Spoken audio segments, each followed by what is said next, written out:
Good evening students. आज जो हम क्वेश्चन बनाने जा रहे हैं वो बहुत ही इंपॉर्टेंट क्वेश्चन है। ये हर साल बोर्ड में 3 नंबर का आता है, पूछा जाता है। तो ये क्वेश्चन है, prove that √5 is irrational number. तो इसके लिए हम सबसे पहले क्या करते हैं, इसको रेशनल नंबर मानते हैं। इधर देखिए, let √5 is a rational number. Rational number, अगर ये √5 रेशनल नंबर है तो इसको हम किस रूप में लिख सकते हैं, p अपॉन q के फॉर्म में हम इसको लिख सकते हैं, where q does not equal to 0। ये तो हम जानते ही हैं q 0 नहीं हो सकता। तो अब हम इसको क्या करते हैं, दोनों ओर इसका स्क्वायर करते हैं। सबसे पहले हम इसको सेट कर लेंगे ऐसे, p equal to √5 into q हो जाएगा। क्यों, ये इसके साथ मल्टीप्लाई हो जाएगा। उसके बाद हम लेफ्ट हैंड साइड और राइट हैंड साइड को एक्सचेंज करके लिख सकते हैं।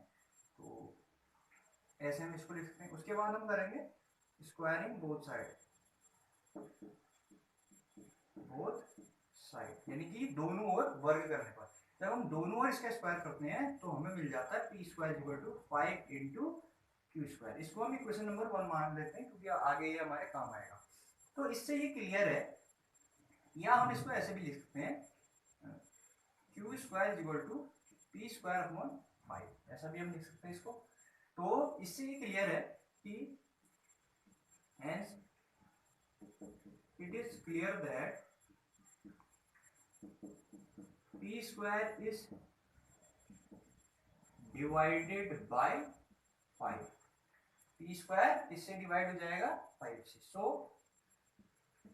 p is also divided by 5। तो p भी जो है 5 से डिवाइड हो जाएगा। जब p 5 से डिवाइड हो जाएगा इसका मतलब है कि p का एक फैक्टर 5 है, तो हम p को 5 के फैक्टर के रूप में लिख सकते हैं, प्राइम फैक्टर के रूप में।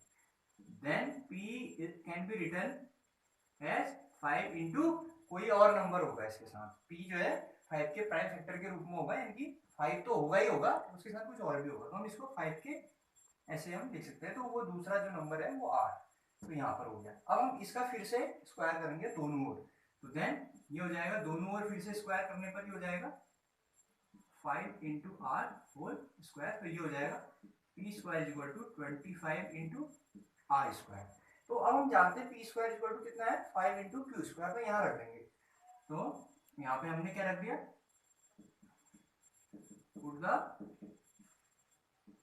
Value of p² from equation number 1। तो देन यहाँ पर हम p² की वैल्यू रख देंगे, कितना हो जाएगा 5q² is equal to 25 into r²। तो ये 5 से 5 1 जा 5 और 5 5 जा 25। तो यहाँ पर आ जाएगा q² is equal to 5 into r²। तो इसका क्या मतलब है, अब हम यहाँ देखेंगे।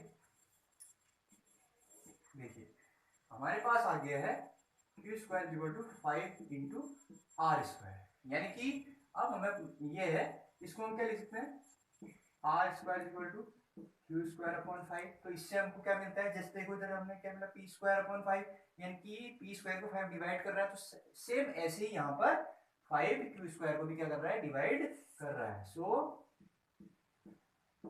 It is clear that 5 is sorry q² is divided by 5। So q is also divided by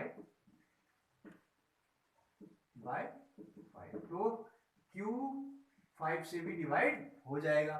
तो q को हम क्या लिखते हैं, then q is equal to वही, जब q² 5 से डिवाइड हो रहा है तो q भी 5 से क्या होगा, डिवाइड होगा। तो q अगर 5 से डिवाइड है, इसका मतलब क्या है, q में 5 उसके फैक्टर के रूप में। तो इसको हम लिख सकते हैं। तो यहाँ पे हमने लिखा है p के लिए r लिख दिया, तो q के लिए हम, क्योंकि q और p दोनों अलग अलग नंबर है, तो इसके लिए हम कुछ और s लिख देते हैं। तो 5 into s।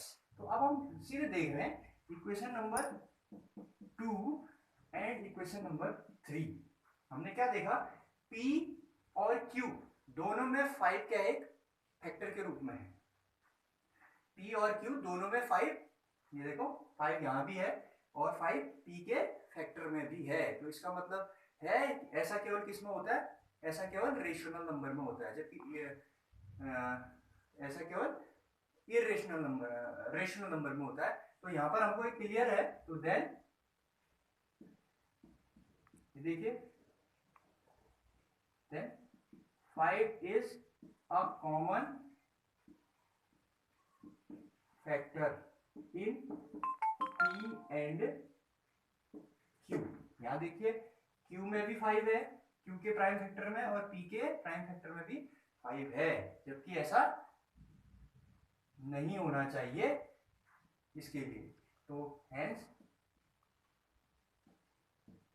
It is clear that √5 is a irrational number. तो ये केवल क्या हो सकता है, √5 एक इरेशनल नंबर ही हो सकता है, क्योंकि इस ये P और Q दोनों के प्राइम फैक्टर में 5 है, क्योंकि रेशनल नंबर में ऐसा नहीं होता है। तो आप इसको बनाएंगे घर में, प्रैक्टिस करेंगे, यहाँ पे नहीं आएगा आप कमेंट में मुझे या कॉल करके मुझे आप पूछ सकते हैं।